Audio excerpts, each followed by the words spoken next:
फिर शाऊल ने अपने कर्मचारियों को आज्ञा दी, दाऊद से छिपकर ऐसी बातें करो कि सुन, राजा तुझसे प्रसन्न है और उसके सब कर्मचारी भी तुझसे प्रेम रखते हैं, इसलिए अब तू राजा का दामाद हो जा।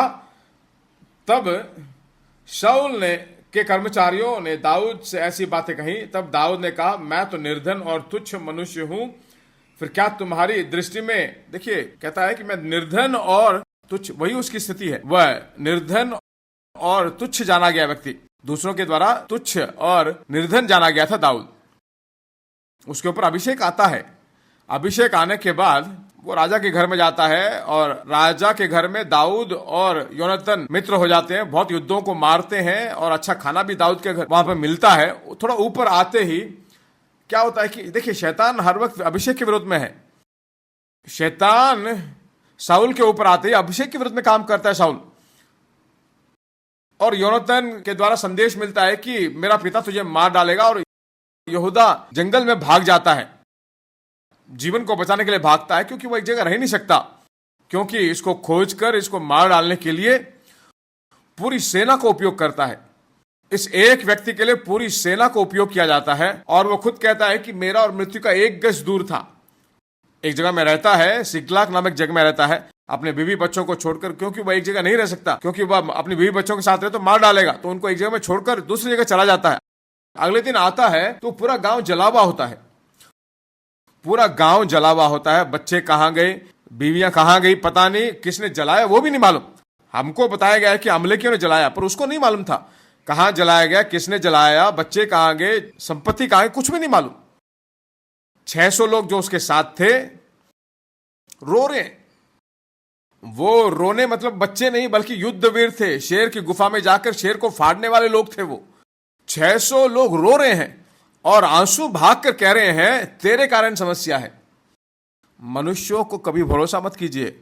आपको बहुत बड़ा पाठ आज जो सीखना वह है कि मनुष्यों पे कभी भरोसा मत कीजिए। मनुष्य आज कहें कि दाऊद के कारण हम अच्छे हैं, अगले ही दिन बोलेंगे दाऊद के कारण हमारा नाश हुआ है। ऐसे कहें तब भी अपना सर न उठाए, अब ऐसा कहें तो भी सर नीचे न झुकाए। कैसे भी बोले स्टडी रहो, बोलेंगे तुम्हारे कारण अच्छा है, बोले ठीक है अच्छा रहो, कि तुम्हारे कारण बिगड़ गए, ठीक है अभी ऐसा ही रहिए। आपको डिस्करेज होना ही नहीं चाहिए। सबके सब रो रहे हैं, आंसू बहा रहे हैं। बाइबल बताती है दाऊद इस्राएल के यहोवा की ओर जाकर अपने आप का ढाढ़स बांध देता है। अंग्रेजी में कहा गया है वह अपने आप को ही encourage himself in the Lord, परमेश्वर में अपने आप को ढाढ़स बांधता है।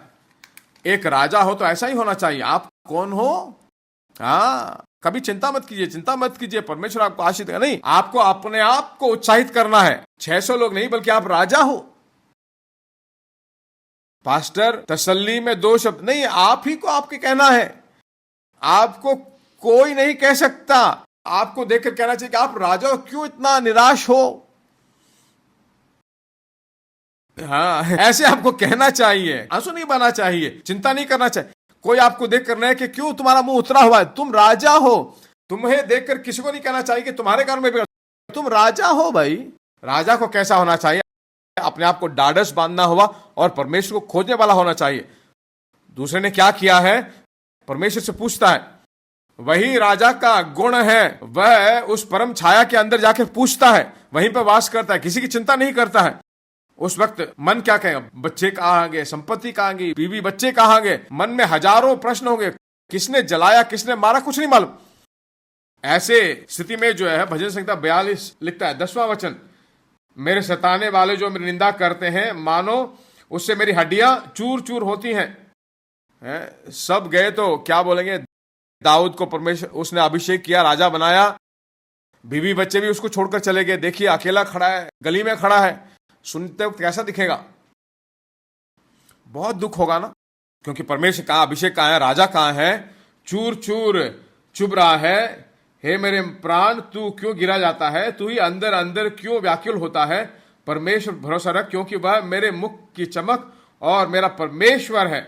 वह क्या करता है, वह तुम्हारे मुख को चमकाता है, तुम्हें छुड़ाता है, तुम्हें खड़ा करता है। उसको क्या करना चाहिए, अब आपको और स्तुति करनी चाहिए, धन्यवाद देना चाहिए, उसको धन्यवाद दीजिए, क्योंकि आप साधारण से लोग नहीं हो, आशीष और प्रतिज्ञाओं को काम करने वाले एडमिनिस्ट्रेटर हो। एक सरकारी दफ्तर में जाते हो, एक व्यक्ति चिंता में बैठा है तो क्या काम होगा? परिवार को चलाने वाले एडमिनिस्ट्रेटर आप ही हो। आप किसी भी पल आपको निराश नहीं होना चाहिए, दिल टूटना नहीं चाहिए। आपको कहना चाहिए, हे मेरे प्राण, तू निराश है, परमेश्वर पर भरोसा करो। आपको उठ खड़ा होना चाहिए। आपको कहना चाहिए, बहुत सहेलिया उठ खड़े हो जाओ। पराजय और हमारा कोई संबंध ही नहीं है। परमेश्वर से पूछता है, हे प्रभु, मैं क्या उसका पीछा करूं? परमेश्वर कहता है, उसका पीछा कर और सब कुछ तू लौटा छुड़ा ले आएगा। तू पीछा कर, बैठ मत जा, क्योंकि तू गुलाम के रूप में जीने के लिए नहीं है, दूसरों के द्वारा शासन करने वाला भी नहीं है। पढ़ते हैं 1 शमूएल 3 अध्याय और 8वां वचन। और दाऊद ने यहोवा से पूछा, क्या मैं इस दल का पीछा करूं? क्या मैं उसको जा पकड़ूंगा? उसने उससे कहा, पीछा कर, क्योंकि तू निश्चय उसको पकड़ेगा और निसंदेह सब कुछ, जो कुछ तूने खोया, सब कुछ छुड़ा लाएगा। वो जाता है और जाते वक्त रास्ते में 600 लोग जाते हैं उसके साथ। 600 लोग जब जाते हैं, पेशोर नामक एक नदी आती है। उस नदी के पास जाके कुछ लोग बोलते हैं, हम लोग उसको जो है पार करके नहीं जा सकते। 200 लोग एक ही जगह रुक गए और 400 ही लोग जा रहे हैं। गौर से सुनिए, युद्ध करने वाले 400 लोग नहीं, सिर्फ एक छोटी सी सेना। 600 लोग गए, उनमें 200 लोग जो है बसोर नाले के पास खड़े हो गए और 400 लोग जाते हैं। 400 के जाते जाते, और वहां पे एक अभिषेक पाया हुआ व्यक्ति भी है। वहां जाने के बाद सवेरे तक उसको आक्रमण करते हैं और 400 लोग वो ऊंट के साथ भाग जाते हैं और सब कुछ छुड़ा लेता है और जो कुछ भी खोया उससे भी ज्यादा लेकर आता है, क्योंकि उसकी भेड़ बकरियां नहीं, बल्कि वो बहुत सारी जातियों को लूट कर लेके आया था ना, सबको लेकर आता है। एक घाटा है क्या? अगर है तो मैं कहता हूं, परमेश्वर की दया काम करते वक्त जो कुछ तुमने खोया उससे भी ज्यादा आपको देगा। खोया आपने बहुत कम होगा, पर पाने वाली बात बहुत गुना ज्यादा होगा। अब आपका नहीं, अब जो कुछ वो लूट कर आया, सब कुछ उसको लूट कर लेकर आ रहे। वही आशीष है, वही अभिषेक पाए हुए राजा का अर्थ है।